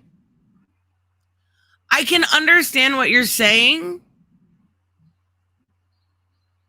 But when I think of phobia, I guess I think of hate more on lines of hatred. Because, like, I have a fear of water and anything in it, and I would would fucking die being in the ocean. Like, just straight up panic attack, heart stops, die. Cool. I'm kidding. I don't want that to happen to you. Can we continue in this direction? Can we continue in this direction? Yes, absolutely. Can you highlight figure drawing head tagged you in the comment? Yeah, that one. See, now here we're saying it's become less acceptable to be homophobic over time. Now here's the problem: define homophobic and make the definition make sense. This is what I was getting at with words like discrimination. You dislike queer people, right? But then who gets to define what is dislike? Like, I don't know. You don't think they should get married or exist? I don't know. I guess that would be the best way. But then look how far, and look again back to Abel Garcia's story. He detransitioned, and all of his transitioning friends, they despise him now. They completely excommunicated him because they called him a symbol of hate. When he made a personal transphobia?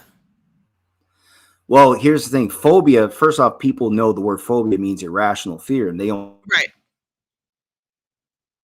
think they're being irrational. So you're gonna have to do something better than that. Just a word you're used to isn't gonna do it. Phobia, as far back as I can remember, things like xenophobia, homophobia, those have never been words that people cared to use. They don't take them seriously because they know phobia means irrational fear. So that it has never made sense to them anyway. So first off, your terminology doesn't make sense. Not just the literal wording, not just the literal word itself, but the definitions don't make sense. Because the definitions are open to interpretation, that's also what's causing problems. Because now people think how many times have we had this exact conversation? Any type of disagreement is framed as an act of discrimination these days. And people think discrimination is the worst thing. And they're just throwing around the general senses of discrimination. In general, they're calling everything discrimination, and the world's only getting worse. And that's a problem. So the reason it's becoming more acceptable to express any feelings of discrimination, because the people who said they are victims, they turned out to be assholes. So now people are not caring. Because the people who maybe they really did have a good story to tell, but no one's going to listen now because I don't know if a few ruined it for the many or if many ruined it for the few, but nobody knows the difference. They just don't want anything to do with any of it now. So if you want people to stop, then balance out the conversation. What is discrimination? What is not? So, you have to start there. You have to start at square one. Square one has been but phobia doesn't necessarily, I mean, it does mean fear, but it also means like an aversion to, right? So like hydrophobia, oil is hydrophobic. Right. It doesn't mean it's afraid of water. It means it has an aversion to it. So I can understand a little bit. And I never thought about this until MPOS pointed it out. Xenophobia is damn insulting. Immigrants may be from another country, but they're not fucking aliens. I never thought of that word origin. That's a really good point. But I don't think I think I will say this, and I think most of what I've seen, surveys and stuff, even though they're not scientific, can probably back me up on this. I think most people in America are accepting of queer people.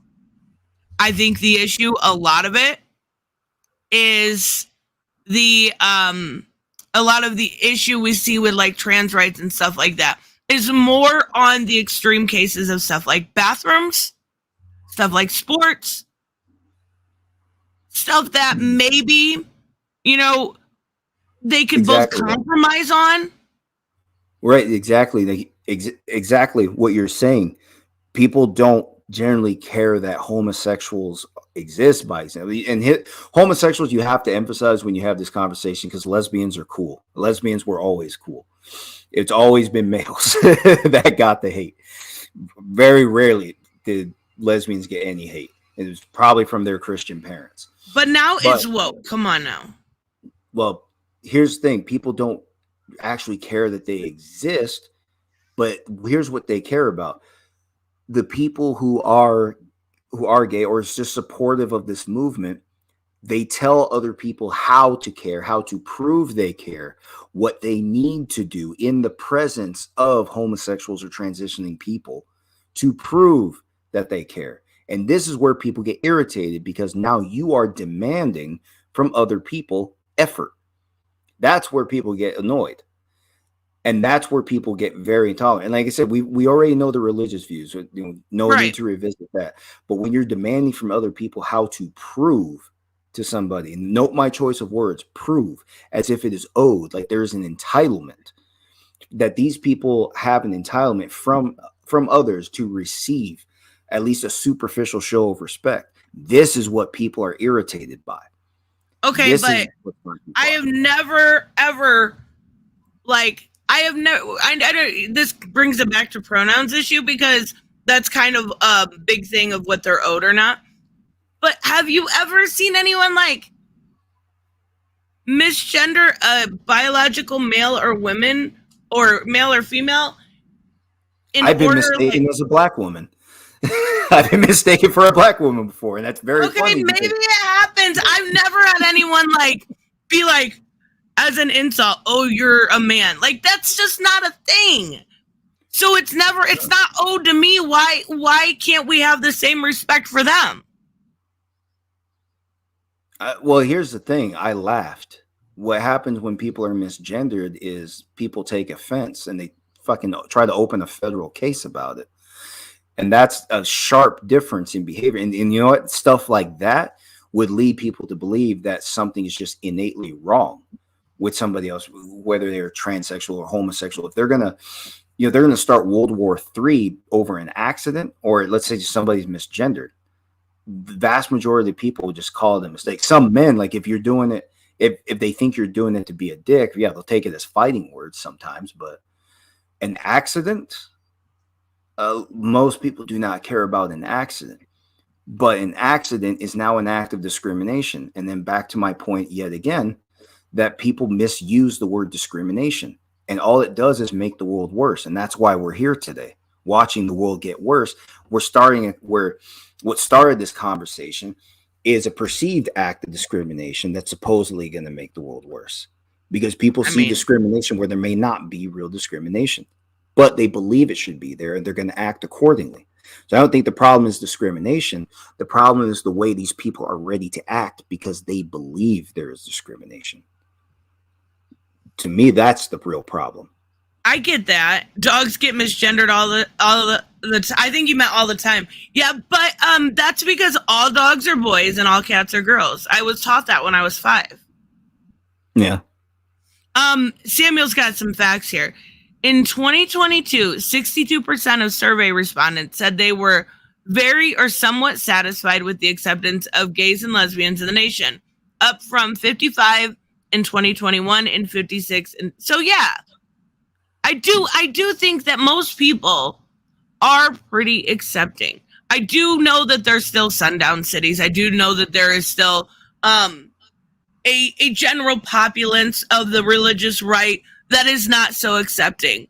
Those aren't people that I'd ever like have a beer with anyway.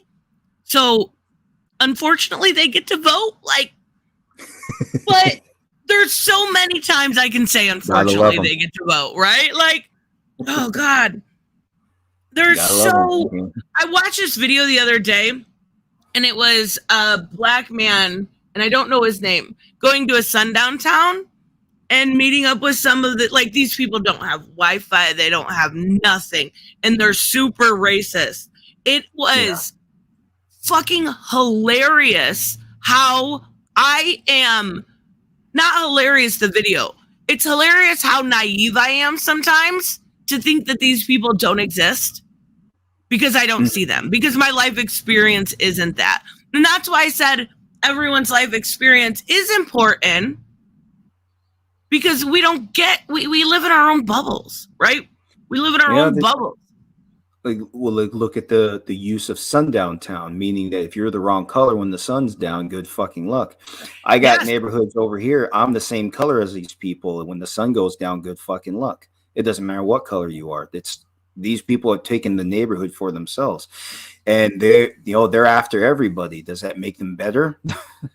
You see what I mean? You see how these conversations around discrimination. At least they don't discriminate. No, they don't. Just fuck everything up. Yeah, you see how that conversation it distracts people from something larger. Yeah, for sure. And that's why. And it's the same thing with Elon Musk's decision, calling it discrimination. Well, he was the one saying it's discrimination, and now other people on Twitter can say, no, you're discriminating against me. And it's distracting from the real problem, because calls for censorship have been real. So he gave these people an example. He made them feel what they were asking for. Yeah, but he also looked like a hypocrite. You got to at least see that. He's in it for the money. I never believed that he was I think he's a liar, not a hypocrite. He just lied. If he's a hypocrite, then he would actually believe in what he says. I don't know that he believes in what he says, but I know he's out for the money. Like when based on an article I read recently. So he suppressed he amplified the voice of the Turkish government. I think they threatened Twitter's existence in Turkey if he didn't, so something like that. And here's another thing. Twitter has, I think, until August. I think it's August 25th to comply with new laws that are taking place in the UK. He has to moderate supposedly dangerous content, whatever dangerous is. What does that word actually mean? I don't know what the hell that means in this context. I've only seen one article. Maybe there's an explanation out there. But if that word is open to interpretation, then I guess he's just going to have to provide the resources so that Twitter. Okay, I was wondering why I didn't hear the host. Apparently she's gone. Well, anyway, guys, if I haven't lost you, let me just keep it going. Elon's being told he has until I believe it's August 25th to provide enough resources on Twitter to regulate for dangerous content.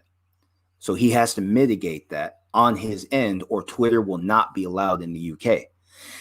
That seems like a ridiculous ask, because the word dangerous, based on the article I read, is not defined. So if it's not defined, then what is he regulating? If it's just made up as somebody else goes, that's going to exhaust him. He may not even want to be in the UK. And welcome back to my show, by the way. So he may not even. She's still connecting. I was muted. I'm so sorry. Fucking cat every day, every fucking day. I just need a new modem. Oh my god! What did I miss? They are protesting your cats are protesting your cis-normative internet. That's right. They hate it. But anyway, no, I'm just still talking about asking Elon Musk to do more than he's ready to do, and based on subjective language. This whole conversation, everything that's going on Twitter, revolves around subjective language. Do I think that Americans are dumb? Let me sidestep this for a moment to answer that question. I don't think people are specifically. I'm giving a serious response here. I think, even though I think there are plenty of dumb enough Americans, and it's very funny, I don't think they are inherently dumb. Here's the thing: you can't really generalize Americans as much as you think. There are so many individual differences at play. It's really hard to. And there's different types of intelligence, right? No, there are different areas. Absolutely is. There are people that can finish, calculus in high school. And there are people that already are graduating high school being able to take apart a motor. Those are two different types of intelligence. No, there's, two people using the same intelligence for different reasons, and some people just don't have it. When they don't have it, that's called stupid, not intelligence. It's not a different type of intelligence when you're dumb. No, some people are just dumb, but For sure. being serious though, for the average American, because people, here's the thing: you want to seem smart, say things that people agree with, and people will swear you're fucking brilliant. Yeah. You didn't say anything. You didn't say anything truthful whatsoever, but they agree with you. Right? So what happens now? If you understand how that works, then understand that we have a lot of individual differences at play. So judging everybody's intelligence on just simplifying everybody's intelligence on average depends why you're asking that, because different personalities don't make people dumb. I bet if you sat most people down and tried to explain basic chemistry to them, yeah, some of them will get lost because it's a lot to talk about. But if you were to explain simply, these are cause-effect relationships under a microscope, explaining the shapes of the natural world, at least in that basic sense, yeah, I think the vast majority of people would get that. Now it's a question of whether or not they're interested. Well, that also depends why they're interested. I might call them dumb for that. If they're disinterested for, some dipshit reasons, or they're just, I'm not drunk yet, I don't feel like it, something like that. Okay, that's dumb. But no, I don't think people in general are actually dumb. They have so many other things to think about, though. That's really all. I do think we need some better education as far as early childhood and leading up to grade school and high school. I do think there is we're a lot behind on a lot of intelligence tests as far as other countries, but I don't think most people are dumb. I totally disagree. There's absolutely different types of intelligence. Like, there are people that can make you like. Were you using a different type of intelligence a moment ago when your internet cut out? Yeah, shut up. Let me get this real quick. Empause, thank you so much. The term phobia gets abused. Wait, what? Yes. No. That's not what I was supposed to paste. We already did this one. I'm sorry. I'm sorry. Gary, thank you so much. My dog is a biatch, and she's a female too. Cute, though. Oh, see? No, that's not how it goes. Your dog is a boy. I'm just kidding, funny. Gary. That's so cute. I don't know why, if that's a thing in early childhood, but I definitely always thought that all dogs were boys and all cats were girls. Problem is, here we go. Thank you so much, Elvis. Problem is, the people supporting trans issues and being generally tolerant towards trans people get hate for talking sense. Look at a trans person in sports. If someone is against that doesn't mean they're anti-trans. They're being called transphobe. Yes. And this is what I mean. This is what I said the other day. And I actually had sent you that video where Destiny was making some really good points on some stuff the left should concede, whether it's transports or bathrooms. Like, nobody's going to disagree with, like, Blair White going into the women's bathroom. Nobody's going to disagree with that. No, the issue that really comes up when it comes to all-purpose restrooms, the real problem is that males, predators, they take advantage. Women lose, and then that's really what's going on. Because, like, as it's been pointed out up and down this audience. Yeah, but you're more likely as a trans person to get attacked in a bathroom than as a woman. And I'm not saying I even agree with the bathroom issue. I'm just saying statistically. I want to see those stats, though, because I feel like that's more rhetoric than math. All right, I'll send them to you. I got a cheat sheet that I totally didn't steal from. I think it was Sanderhall. I think it's like a master sheet that I went through when I was trying to learn a little bit more. And to be fair, he is also a little brainwashed. To be fair, yeah. All dogs go to heaven. All cats go to hell. Hey, wait. I loved All Dogs Go to Heaven. Did you ever see that movie? Yeah, it sucked. I'm glad dog. Oh died. my God. I was like 5. It was cute. There was talking animals. My mind was blown. Albus, non-binary people really demand binary support. And that's why they lose in the middle, always. That was really good play on words. This is where I get confused too. And again, I've done research. I went through these lists. I went and tried to understand more. So I'm actively trying, right?